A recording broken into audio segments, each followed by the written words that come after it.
Muy buenos días a todos. Empezamos ya la última jornada de Empoder Alay y lo vamos a hacer con Razan.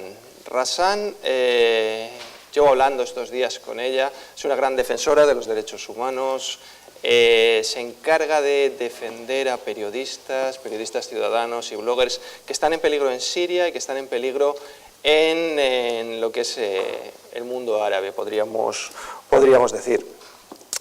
Defiende los derechos de todas las minorías y hablando con ella yo pensaba que estaba muy bien informado sobre lo que sucede en Siria, pensaba que sabía bastante de este conflicto, en qué consistía y de dónde venía.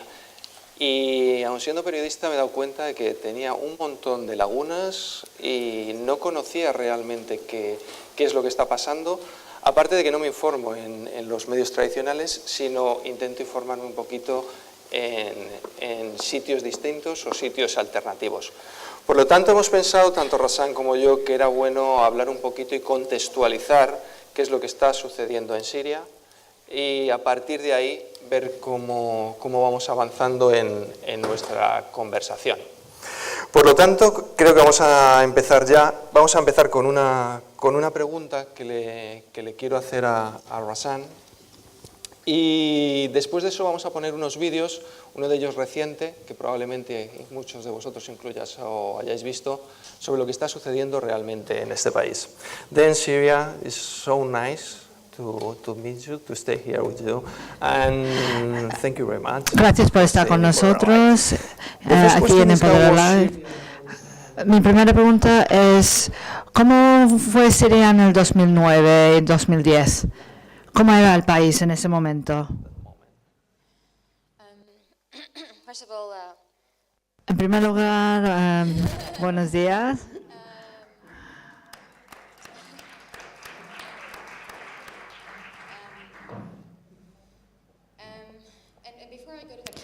Y antes de contestar esa pregunta, primero me gustaría expresar mi solidaridad con Ruad, que no podía estar en esa conferencia.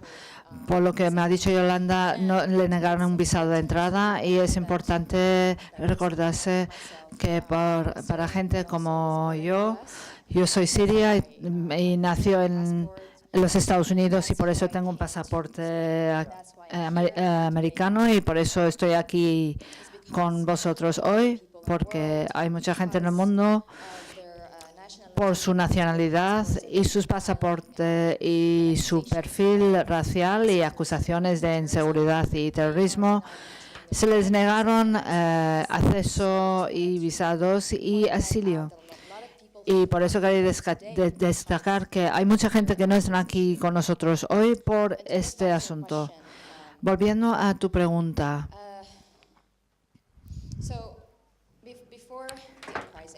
Antes de la revolución, voy a darte un ejemplo personal. Soy parte de Siria y parte de Palestina y estaba involucrada en intentar hacer activismo en Palestina. Lo que pretende hacer el régimen de Assad es decir que están en favor a Palestina, pero para los palestinos mismos, ellos no pueden ser activos fuera de sus campos de Palestina, en el campo de Damasco, por ejemplo, y por eso les hace como Palestina, bueno, como yo, como Palestina, y los refugiados en Palestina no podían ir al centro de Damasco, por ejemplo, y organizar demostraciones y pedir la liberación de Palestina. Y cuando yo era estudiante en Damasco, quería hablar sobre el régimen que monopoliza el derecho de defender a Siria contra los enemigos. Los ciudadanos no tienen el derecho de defender. Entonces fui a pedir un mapa de Golan. Quiero hablar sobre la presentación y me dijo que no podía tener un mapa porque es un asunto de seguridad. Entonces descargué un mapa y le demostré en la presentación, un poco ridículo. Pero lo que quiero decir es que monopolizan la información y el acceso a la información y por eso mucha gente está demostrando. Bloquean al Facebook y muchas páginas web han sido bloqueadas. ¿Cómo fue la revolución en Damasco en ese momento? No nos dejaron sentarnos en una sala decidiendo, por ejemplo, yendo a la casa de un amigo y alguien quería enseñar una película de un sirio que criticó la corrupción en Siria. Es un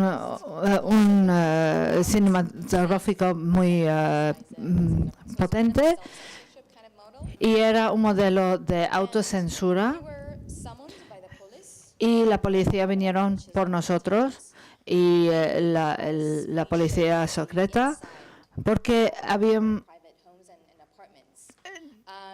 y estábamos enseñando la película dentro de nuestra casa. No hay ninguna libertad de expresión. Se han monopolizado todos los medios de comunicación y asignados por el gobierno. El medio estatal, desde luego, no es un medio libre. Cualquier persona que atreve, incluso de forma anónima, lo que dice el Estado por los medios, está detenido y algunos, si son religiosos, les acusan de ser islamistas y de ser terroristas. Desde los años 70, la parte derecha de Siria ha sido en contra del régimen y les han detenido durante años. Por ejemplo, uno fue detenido durante 16 años. Y hay muchos ejemplos.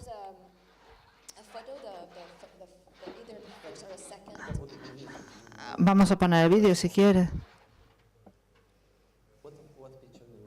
¿Qué imágenes quieres? Segundo, ¿no?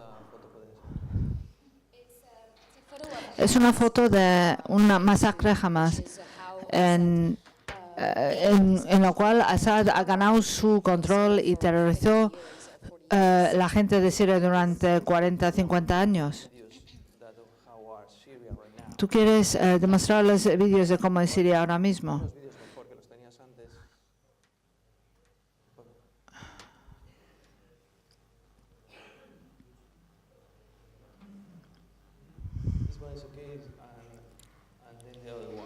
Este y luego el otro.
Las agencias dicen que hay muchos civiles que han sido matados.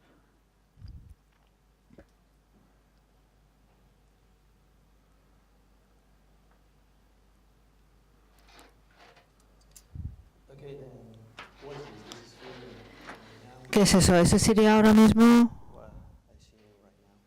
¿Puedes describir lo que estoy viendo ahora? Como ha dicho el vídeo, esto fue tomado este año durante un corte de fuego y ha sido bombardeado por los militares del gobierno. Y una cosa que hay que quedar claro, que los únicos que tienen aviones son el gobierno y Rusia, y la oposición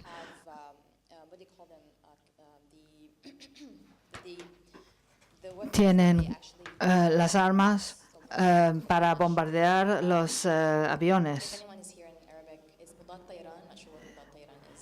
Sé la palabra en árabe, pero no sé cómo se dice eso en inglés. Es una cosa que ha causado mucho los ONGs y los médicos a no compartir la información y con la comunidad internacional, porque han estado acusando al gobierno de Rusia de atacar sistemáticamente los hospitales.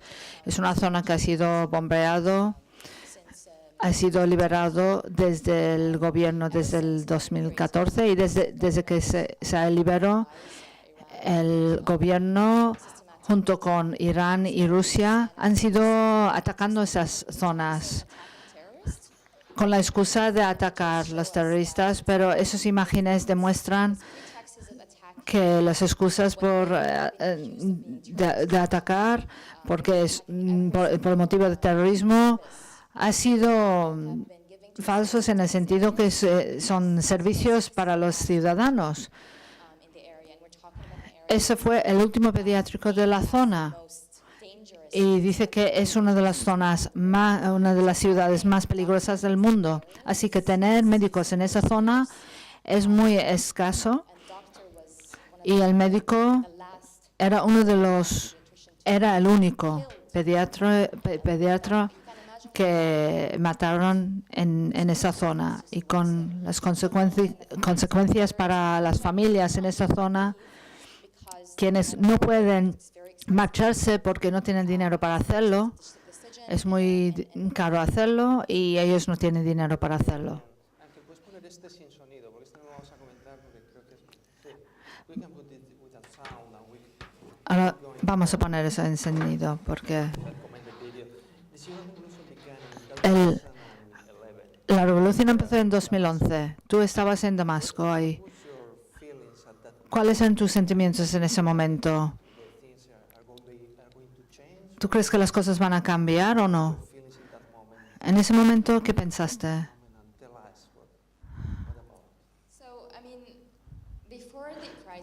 Antes de la revolución, yo estaba intentando buscar universidades en los Estados Unidos para hacer un doctorado. Justo había terminado mi máster en Líbano y pensaba, ya no tengo nada que hacer en Siria, yo no puedo protestar, yo no puedo bloguear, no puedo hacer nada, no puedo ver una película, no puedo quedar con mis amigos para pensar cómo cambiar las cosas. Tenemos miedo de hablar entre nosotros. Y era un horror. Para mucha gente es difícil entender cómo es vivir en Siria, porque es como andar en la calle todos los días con gente alrededor donde no puedes mencionar la palabra Assad. No puedes vivir un día sin Assad en tu cara, en tu mente. Es vivir en un país donde sabes que él siempre va a estar encima tuyo. Y por eso, cuando la revolución empezó en Túnez, dejé de mirar doctorados en los Estados Unidos y yo pensaba, ¿por qué estoy haciendo una vida en los Estados Unidos cuando puedo hacer una vida en mi país? Hay mucha gente de mi edad que también piensa lo mismo. Los jóvenes en las universidades han dejado el colegio y han ido a protestar en las calles. Y el momento que estás describiendo es lo que me impulsa hoy en día. Porque era el tipo de transición de tener mucho miedo de estar detenido, de estar matado bajo presión y tortura, a salir a la calle y decir, nosotros queremos derrumbar el régimen. Era la frase que yo personalmente no pensaba que podía decir y gritar esa frase en mi propia calle, en mi propia ciudad. Nos agarramos de la mano, saltamos, bailamos, cantamos con extranjeros. Yo no conocía a esa gente, jamás nos habíamos visto en la vida, pero nos reunimos en ese momento muy histórico. Y todos sentimos mucho miedo, pero al mismo tiempo todo el mundo nos sentimos que no podíamos seguir así. Y la revolución en Túnez, en Egipto, en Bahrein y en Irak y en muchos otros países fue un empoderamiento porque teníamos muchas cosas en común por el tema de nuestros gobiernos y en serio era diferente porque por la estructura internacional y regional.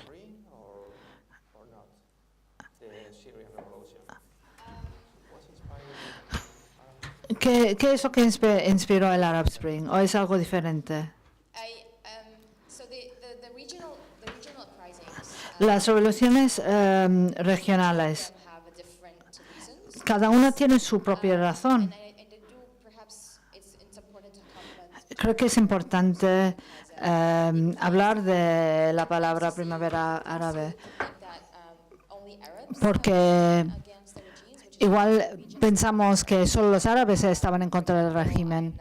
Por ejemplo, yo no soy árabe, yo no sé lo que soy, ni quiero saberlo. Pero las ideas... la idea es que hay kurdos, hay shias, hay caucasianos, hay armenios, hay muchas etnicidades en la región, han participado en esa revolución. Esta revolución no era solo para árabes, es para todos, incluso para los inmigrantes en la zona. Eso es una revolución contra un sistema que está intentando derrumbar a todos. Tengo una cosa que no puedo entender.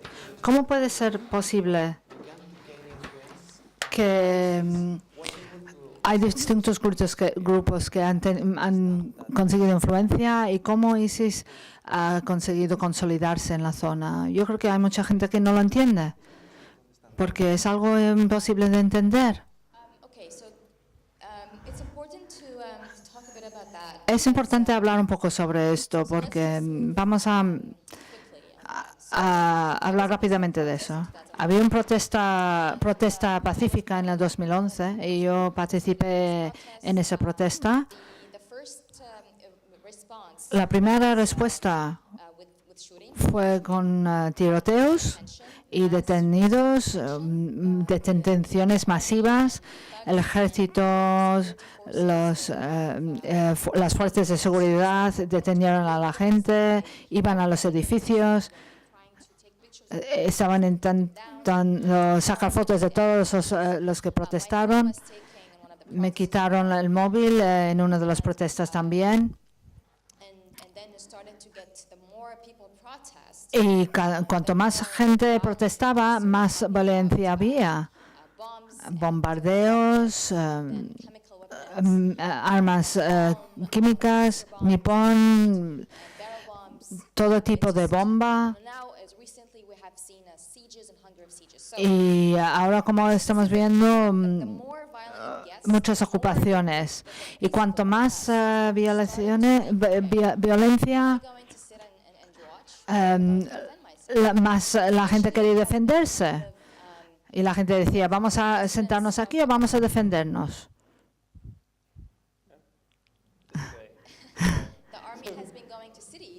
El ejército ha entrado en las ciudades y ha estado cometiendo violencia masiva contra la gente. Así que mucha gente ha empezado a coger armas y había muchos países de la zona que empezaban a dar dinero y armas, y eso es como el ejército ha empezado a desarrollarse en ISIS.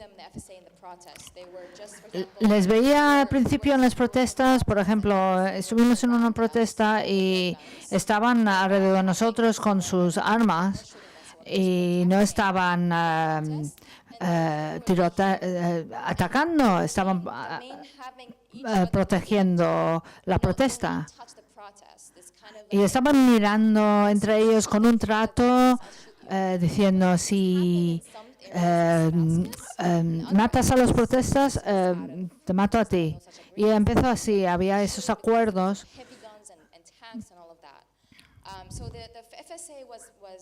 El FSA tenía el primer motivo era de proteger a los protestas, y luego empezaban los conflictos, y cuando la FSA empezaba a desarrollarse, los rusos empezaron, los iraníes empezaron a involucrarse, y cuando la FSA empezaba a liberar las tierras,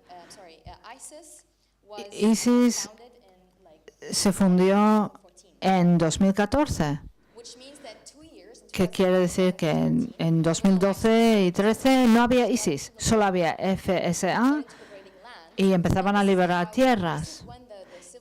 Es cuando la sociedad civil empezaba a florecer en Siria. Había grupos para ayuda, para refugios, para educación, para colegios. Y todos esos servicios empezaban a florecer. Yo estaba en Siria en 2014 y no tenía el velado puesto. Trabajaba con niños en 6 zonas. En 2014 empezaban a atacar a zonas de la FSA. Vinieron a mi oficina. Nos acusaron de ser seculares. Y en ese momento estaba haciendo un tour de los Estados Unidos, y los activistas en el pueblo donde vivía les cogieron,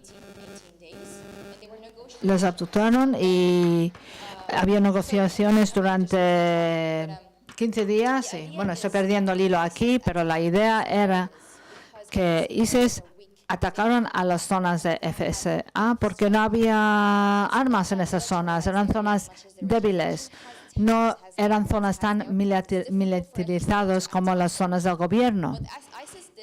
Lo que hizo ISIS, iba por los grupos más débiles, atacaron a los activistas, a los trabajadores y a la sociedad, y eso es como consiguieron las tierras. Y eso es porque una de las zonas han sido ocupadas por ISIS.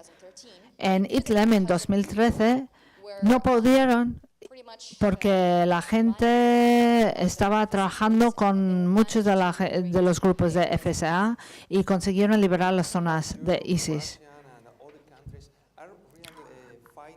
¿Y los otros países como Rusia están realmente luchando contra ISIS o no? La Rusia dice, no solo Rusia, yo quiero decir Europa y otros países. El problema principal, y creo que es el momento de tener nuestro dispositivo,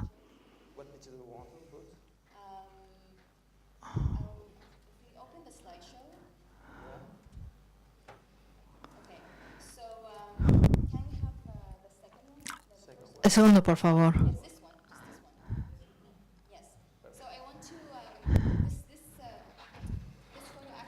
Esta foto es una de la masacre de Haman en el 82. que hasta la fecha no hay ningún registro de lo que pasó en ese momento. No había internet. Lo que pasó ahí es que el ejército estaba ahí en ese momento y había una protesta en ese momento islámico y Assad mandaron helicópteros y bombardearon todos los edificios, mataron casi todos los hombres. Patrick todavía fue ahí y estimó que unas 10 o 12.000 personas murieron ahí. No es una cifra oficial porque no hay ningún registro de ese momento.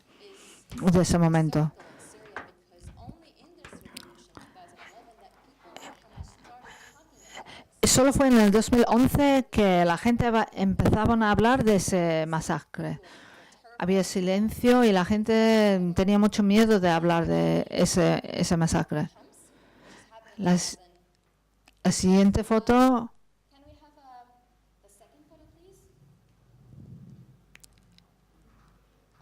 Eso.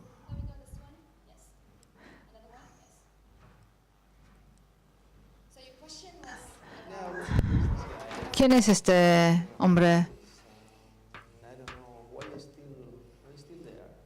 ¿Por qué Bashar al-Assad todavía sigue ahí?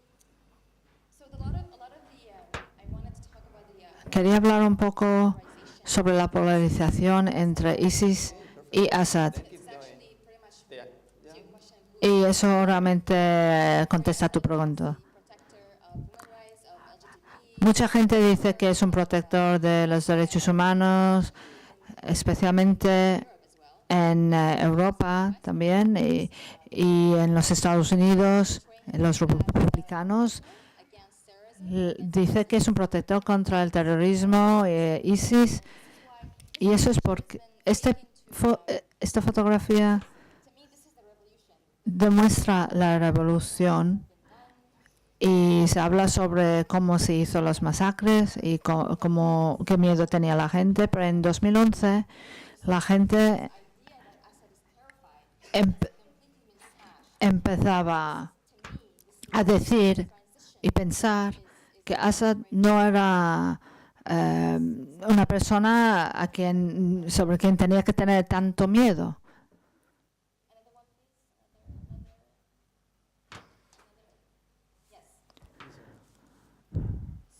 Yo mato a mujeres y niños y el mundo grita ISIS.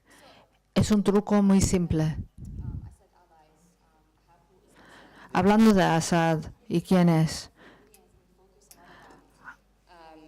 los medios han enfocado mucho sobre los crímenes de ISIS y la violencia, y cuando Assad comete masacres no hay mucha atención en los medios.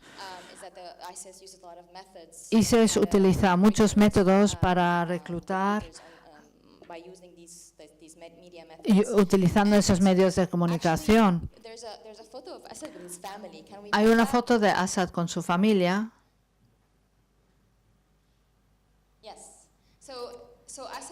Assad ha contratado una empresa en el Reino Unido y esta empresa tiene el labor de blanquear su imagen. Le gusta el iPad, le gusta escuchar música y imágenes así. Quieren demostrar a la gente, sobre todo en el occidente, su mujer es muy mona, son seculares, quiere mucho a su familia, y al mismo tiempo tenemos la imagen de las mujeres que llevan el velo en la revolución, que son extremistas, son islamistas, son terroristas, son de Al-Qaeda. Así que Assad y los kurdos también. Assad es el criminal que puede hacer lo que quiere por la imagen que él ha pintado y él ha pagado para que lo demuestren de esa forma, porque sostiene un narrativo de que no somos islamistas, no tenemos barba, no somos... Sí que matamos a gente, y lo podemos hacer sin recriminaciones. There's a photo. There's a poster of. Yes. No. Please go on with this. Yes. Another one, please. There's a poster with Assad. Another one, please. Another. Yes. Aquí hay un cartel de Assad. Hace 3 años usé armas químicas para matar a 1.400 personas en una sola tirada. ¿Y sabes qué? Lo conseguí sin recriminaciones. Duró 10 minutos el ataque y hasta hoy nadie la ha hecho responsable de este crimen. Una vez más, por esa imagen de los medios de mostrar a Siria como o islamistas o seculares. Y este ha sido dañar a Siria. Y es una de las razones principales por qué él consigue lo que hace. Estos carteles han sido hechos por activistas y eso demuestra que nadie le hace responsable a esta persona, porque nadie lo acusa de ser islamista, porque solo islamistas le bombardean aquí en Siria desde el 2011-2012. Les formaron para luchar y protegerse contra Assad. Y de forma irónica, y hay mucha gente que no sabe eso, la gente piensa que los sirios quieren a ISIS. Igual algunos lo quieren, pero las primeras personas que han luchado contra ISIS han sido los sirios. Pero eso no lo dicen en los medios de comunicación. ¿Cuántas veces hemos oído que los sirios mismos están luchando contra ISIS? La idea que los kurdos luchan contra ISIS y los árabes no lo hacen es algo que es atraente y impulsa la idea que los árabes musulmanes son terroristas. La idea de dar la bienvenida a los refugiados viene de ahí. Aquí en los medios parece así a veces. ¿Quién es el ejército liberado de Siria? Algunos son soldados que han defectado del ejército de Assad y otros son hombres de los mismos pueblos y ciudades. Y algunos están educados como médicos y todo eso. Pero esa es la gente. Yo les apoyaba desde 2011-12, pero ahora es la guerra. Y en la guerra no hay gente buena, salvo el pueblo. Pero para mí el estándar es con quién se puede negociar y quién no. ¿Y con quién podemos negociar? Es el FSA, los kurdos, y no se puede negociar con Al-Qaeda y Assad. En un lado tenemos Assad y en el otro el FSA. Es una guerra civil. ¿O tenemos que buscar otra palabra para eso? Yo no sé lo que piensas tú sobre eso. Sí.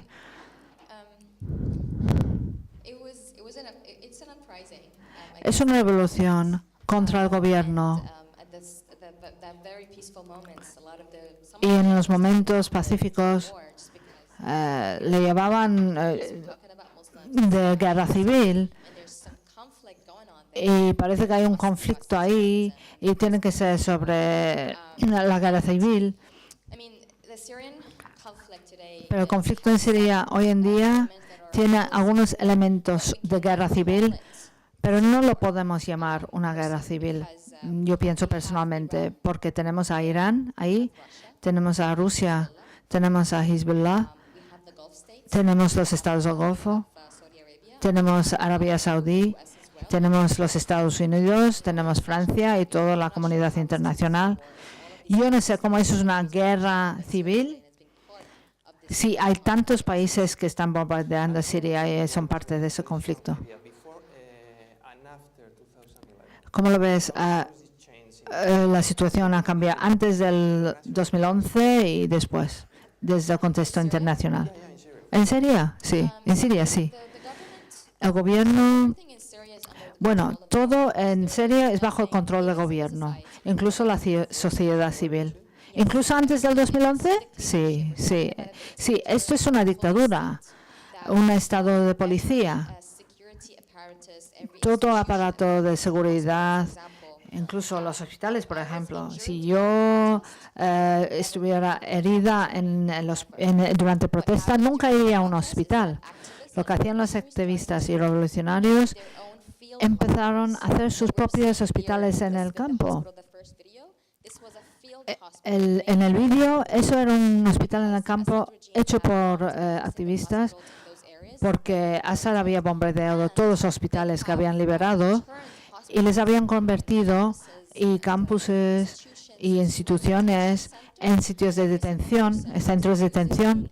Cualquier acusado contra el régimen ha sido detenido en el hospital, despedido de su trabajo.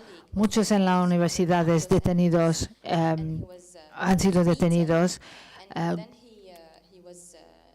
atacado y se murió de heridas de sangre en un centro de detención. En la primavera árabe se habla de la revolución y cuál ha sido la parte más importante de esa revolución. Yo critico un poco esos términos porque estamos hablando, bueno, eran herramientas como el Facebook para coordinar las cosas y compartir información, pero también ha habido, por ejemplo, había mucha organización en el sitio, in situ, además de gente matada, así que ha sido una revolución mayormente no en línea. Los medios sociales han sido utilizados en parte en Siria, pero yo no lo llamaría una revolución de Facebook por Facebook o Twitter porque me parece que no es tan importante. ¿Es difícil ser periodista en Siria? Más adelante, por favor.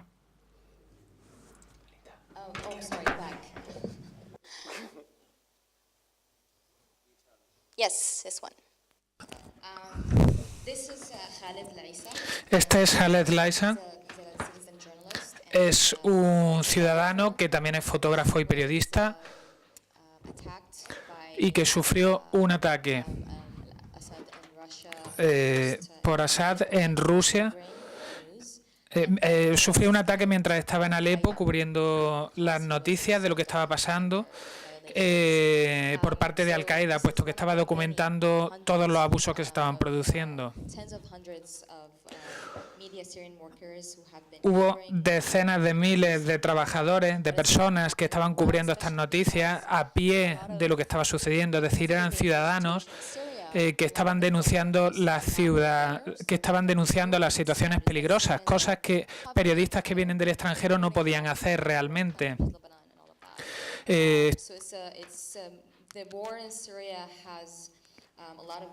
La guerra en Siria ha causado muchísimas víctimas y muchos de ellos eran trabajadores de medios de comunicación. ¿Qué tal está la conexión a Internet en Siria? Bueno, la pregunta me parece interesante. En las zonas que no están controladas por el régimen no hay conexión a Internet de ningún tipo. working with children and women, and Durante un tiempo estuve trabajando con mujeres y niños. my partner funded the internet. Mi socio fue quien introdujo un tipo de conexión a Internet a través de satélite. Así es que puedes imaginarte la cantidad de dinero que hace falta para que para que funcione una infraestructura así. Hace falta mucho dinero para que se puedan descargar vídeos, se puedan descargar datos, pero lo cual significa, o lo cual quiere decir que si hace falta tanto dinero, la persona normal, el ciudadano de la calle, no puede tener acceso a Internet. Por lo tanto, es complicado poder decir qué es lo que pasa en Siria si tienes un acceso limitado a Internet. Así es que es muy complicado poder ser un periodista. ¿Los medios tradicionales occidentales están informando de manera correcta sobre lo que está sucediendo en Siria? Ya se ha tocado antes este tema. Cómo los medios de comunicación tradicionales se centran en el ISIS y no se centran en los crímenes que está cometiendo Assad, puesto que Assad se vende como un tipo seglar que es el protector de las libertades. Este enfoque periodístico daña mucho a la sociedad y gran parte de la sociedad está influida por esta visión. ¿Y cuál es la mejor manera de informarse? ¿Medios alternativos o cómo crees que podemos informarnos sobre la situación en Siria?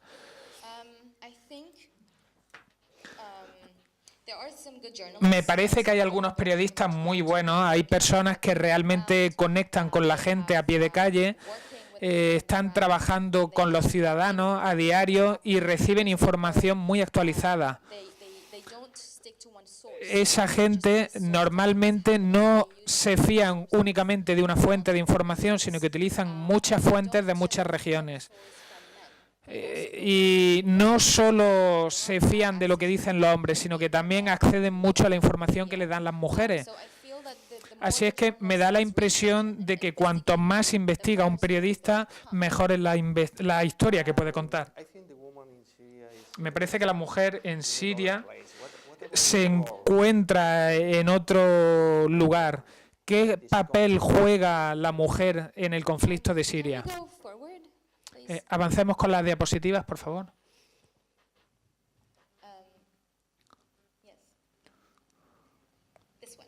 Aquí. Esta es la madre de Khaled. Ya hemos visto antes a Khaled, el periodista que fue asesinado por Al-Qaeda, y esta es su madre. Es una de los líderes femeninos más prominentes en Siria a fecha de hoy. Era peluquera, entonces tenía mucho contacto con otras mujeres que venían para que las peinara, les cortara el pelo, etcétera. Y a fecha de hoy, gracias a ese contacto que había tenido con muchas mujeres, tanto en su pueblo como en otros pueblos, ella está en Kafrandel, que es su pueblo. Esta foto la hice uno de los primeros días que fui al pueblo. Y en esta foto estaba cocinando. Así es como hacen el pan. No había ningún tipo de panadería, así es que la gente se hace su propio pan. El que va a consumir su familia es su hijo. Khaled, a fecha de hoy, es responsable de 5 centros en la provincia de Halep. Ha fundado el Centro Mesías, que es un centro de empoderamiento femenino. Muchas mujeres del pueblo no sabían leer ni árabe, ni inglés, ni nada. Y se le han dado talleres sobre primeros auxilios para leer, de peluquería, de informática, sobre electricidad. Yo misma les daba clases de inglés. E incluso había un club de cine donde podían ver películas clásicas. Y este es uno de los ejemplos de lo que está pasando en Siria hoy en día. Una mujer que hace un gran trabajo. Sin embargo, en los medios de comunicación no se da cobertura a este tipo de situaciones positivas. Creo que ahora podemos hablar de los refugiados, porque me parece que es un tema muy importante. Hace 5 años eran ciudadanos y ahora son refugiados. ¿Cómo ha cambiado la vida de estas personas? Han pasado de ser ciudadanos a ser refugiados. Backwards, please. Vamos hacia atrás, por favor. Yes, and maybe the other one. La anterior. Yes. Ahí. So yeah, maybe we'll just comment on that. Voy a hacer algunos comentarios sobre esta diapositiva. Este es el número de refugiados. La fecha está actualizada a hace 3 días, que es cuando conseguí esta información. ¿Cuánta gente se ha inscrito en las Naciones Unidas como refugiados? Extraordinary. Es extraordinario ver el cambio que ha sucedido, el número de refugiados que hay en Siria a fecha de hoy. Las vidas han cambiado. Efectivamente, no pueden ir al Líbano, no pueden ir a Turquía, no pueden ir a Jordania.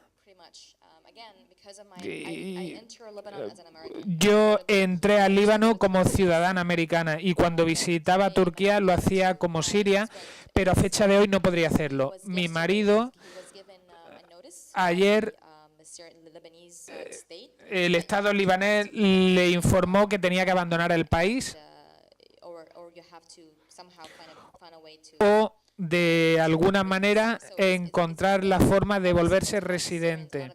Así es que básicamente hay muchas organizaciones sirias y muchas personas, incluso artistas sirios. Tengo una amiga personal que es artista y no le han permitido acceder a otros países. Para mí es muy triste no poder estar en mi propio país porque hay guerra. Mucha gente está siendo asesinada y a mucha gente se le deniega el asilo, se le deniega un visado. Hay mucha gente no puede moverse libremente o no pueden pedir un visado para salir o cuando están yendo de un sitio para otro los mueven, los matan. Yo personalmente tuve que pasar mucho tiempo hasta que encontrar un lugar donde me pude quedar a vivir de manera segura. A fecha de hoy, una de las cosas que más me preocupan es mi bienestar, por ejemplo. Me pregunto, ¿puedo hacer esto? ¿Tengo la energía como para hacer esto o no? La gente está cansada, está muy cansada de luchar una y otra vez en un frente, en otro frente, contra un enemigo, contra otro enemigo. Y sin embargo la guerra continúa y va a seguir continuando mientras ciertas personas tengan el poder. Por culpa de Assad apareció ISIS. Porque desde el año 2011 hasta el año 2014 ISIS no existía. Se creó por culpa de Assad. La comunidad internacional ha estado mirando a otros sitios, no ha estado centrándose en este problema. No se han centrado en ver cómo se puede quitar a Assad del poder. Y ya va siendo hora de que empecemos a centrar nuestros esfuerzos, nuestra visión en detener la violencia. Tenemos que hacer que Assad deje el poder. Tenemos que conseguir que haya unas elecciones libres y que se pueda elegir a un presidente para el país, acabando con la violencia.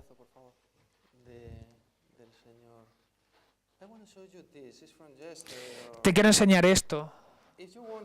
Es de ayer. Si quieren, no lo comentes. No sé si alguno de vosotros vio esto en Twitter ayer. Es Donald Trump Jr. ¿Queréis comentarlo? Creo que es horrible. La imagen dice, esta imagen lo dice todo. Acabemos con la agenda políticamente correcta que no pone a América por delante de los demás.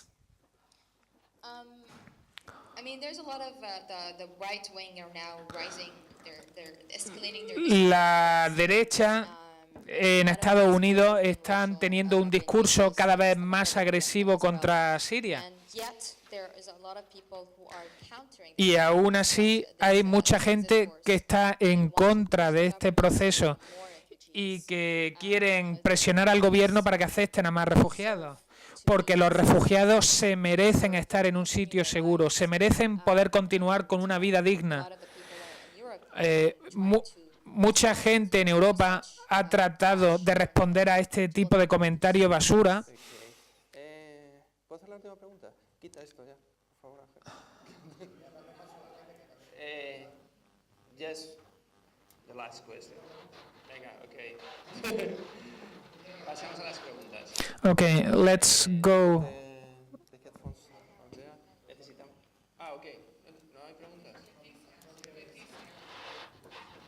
Sí, yo tengo mogollón. No problema. You need your headphones. Necesitamos unos cascos, por favor. De traducción simultánea. No, Leticia. You can speak actually in English. It's no problem. It's Leticia. Okay. I can also speak in Norwegian if you prefer. Sí, puedo hablar en inglés, también en noruego, pero creo que va a ser más fácil si hablo en inglés. Muchas gracias, Razan, por compartir todo esto con nosotros. A mí personalmente me ha abierto la mente, tengo una visión más amplia de lo que está pasando. Soy profesora de informática y me pregunto, has tocado un poco el tema de la tecnología y cómo gracias a la tecnología se puede ver la revolución. Y entiendo muy bien lo que dices de la revolución de Twitter y de Facebook no ser completamente cierta. ¿Cuál es el papel que está jugando la tecnología? ¿Podemos hacer algo con la tecnología para ayudarte, para ayudar a los refugiados y para ayudar? ¿Qué podemos hacer como personas duchas en tecnología? Veamos las diapositivas de nuevo. Hay dos al final que quiero mostrar que corresponden precisamente a tu pregunta.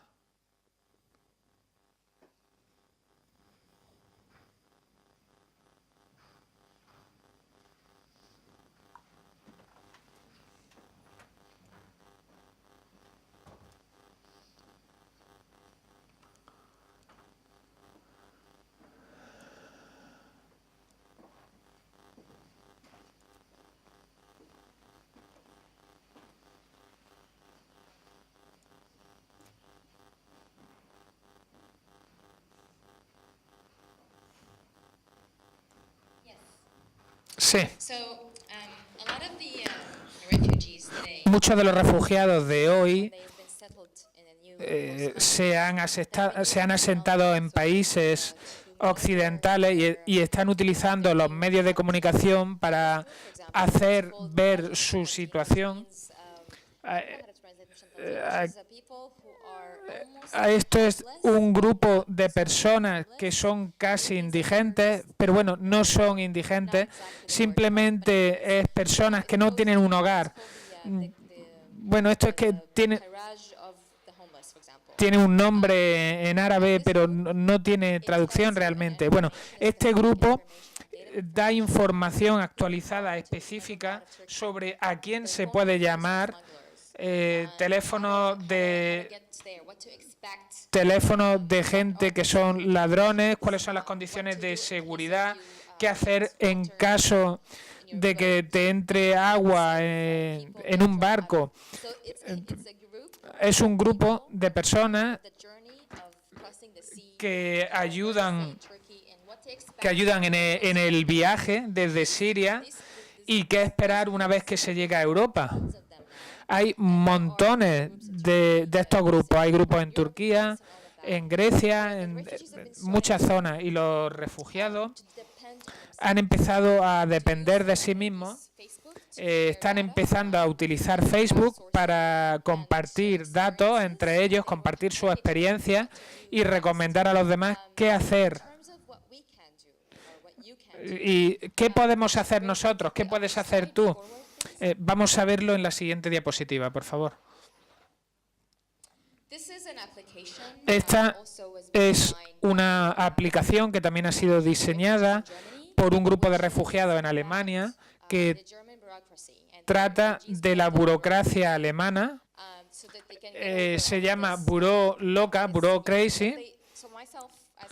Así es que yo, como alguien que ha vivido la mayor parte de su vida en Siria y se fue a estudiar a Inglaterra, hablo inglés, tengo mi visado, sé a dónde ir, conozco a mis profesores, tengo un sitio donde quedarme. Para mí, la transición de Siria a Reino Unido fue enorme. Así es que imaginaos cómo puede ser para una persona que accede de manera ilegal, sin hablar el idioma, sin tener un sitio donde ir. Así es que esta aplicación la han desarrollado un grupo de refugiados para tratar de ayudar a la gente a superar los obstáculos con los que puedan encontrarse. Hay mucha gente ha estado ayudando a los refugiados de manera activa y explican cómo pueden asentarse en estas zonas, en estos países. Así es que espero que esto responda a tu pregunta. ¿Alguna preguntita más? Sí, por allí, por allí. Hay un señor allí solo. Okay, vale. Bueno, Hassan, muchas gracias por tu testimonio, por traernos toda esta verdad, ¿no? En el medio del caos. A mí también me interesa mucho el punto de vista... ¿Lo tienes ya, Rosan? Sí. ¿Es okay?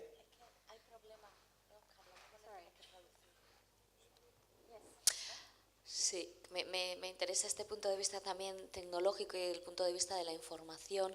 Tú que trabajas mucho también, ¿no?, con bloggers, con periodistas ciudadanos, no sé si establecéis o existe algún tipo de nexos en los que periodistas de fuera del país puedan ponerse en contacto con estas fuentes fiables dentro de Siria, con estos blogueros o con estos periodistas ciudadanos que sí pueden dar imágenes, vídeos, documentos que ayuden a dar testimonio de lo que está realmente sucediendo con Assad. No sé cómo funciona, si existen estas redes, que nos hables un poquito de esto. Gracias.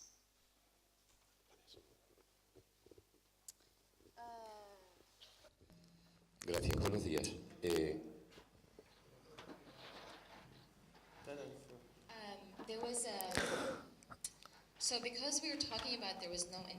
Puesto que estamos hablando de una zona en la que no hay internet, en las zonas que están libres de Assad, los activistas sirios que viven en el extranjero o que viven en Turquía o en alguna otra zona ayudan a que la gente dentro del país le dan seminarios online utilizando Skype, con plataformas online, les ayudan para formarles, porque no pueden ir a Siria en realidad, porque hay restricciones en la Turquía, en la frontera. Turquía ha cerrado la frontera, así es que lo que hacen es utilizar Skype para formar a estas personas con talleres. Yo personalmente doy talleres a mujeres en las zonas en las que sí que tienen acceso a Internet. Otras organizaciones están intentando hacer otro tipo de talleres. No van a Turquía, sino que no van a Siria, sino que van a Turquía. En Turquía dan los talleres y luego vuelven. Así es que muchas organizaciones no gubernamentales han estado yendo a Turquía, invitando a personas a Turquía, que es un lugar más seguro. Allí les dan los talleres y luego retornan a sus países de origen. Realmente ahora mismo no sé otro tipo de conexiones con los grupos de personas, porque realmente no hay blogueros en el sentido que los había hace 2 años, sino que más bien se trata de escribir mensajes de Twitter, escribir en Facebook. Realmente puede que haya un poco de esto en Damasco, pero no en las zonas liberadas. No sé si con esto respondo a tu pregunta. Sí, muchas gracias. Muchas gracias a Razan por sus aclaraciones. Me quedan un par de preguntas o 3. Tengo claro que el gobierno es Assad y el mismo régimen y Rusia por un lado. Y en el otro lado están todos los demás, ISIS, Al-Qaeda, Palestina, Turquía, Estados Unidos, Francia, Unión Europea. No me queda claro una. Tampoco entiendo cómo has afirmado que la derecha de Estados Unidos está en contra de Siria. Yo me pregunto, ¿qué Siria? ¿La Siria del régimen o la Siria contrarrevolucionaria o revolucionaria? Gracias.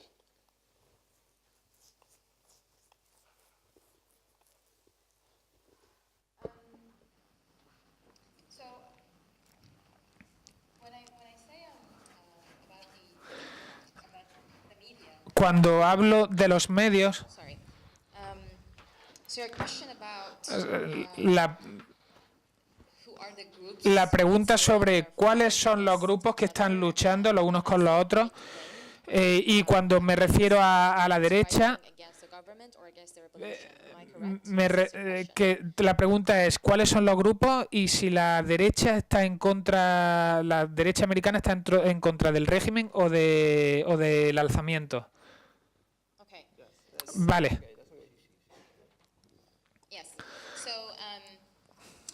So I come from a leftist group in the past 8 years. Durante los últimos 8 años he sido activista For also sometimes 6 years of my life. y durante otro periodo anterior también lo he sido. Por desgracia, muchos de los grupos han sido muy críticos con la revolución y no han condenado los crímenes de Assad. Han estado acusando a la revolución de estar respaldadas por Arabia Saudí, por Estados Unidos o por quien sea. Así es que hay gente que es pro-imperialismo y Assad es anti-imperialismo. Así es que al hablar realmente no quería decir la derecha, sino que me refería a la crisis con los refugiados. Hay muchos grupos que han sido críticos con la refugión, que no han apoyado lo suficiente el alzamiento, aunque realmente a Siria se le ha acusado de ser un alzamiento islamista. Así es que la radicalización de Siria se ha producido a lo largo de varias fases, y estas fases han sido todas mientras Assad estaba en el poder. Así es que si no hubiera pasado todo lo que pasó en 2011-2012, Assad no existiría a fecha de hoy. Siempre me gusta acabar de forma positiva y quisiera preguntarte ¿qué podemos hacer como ciudadanos?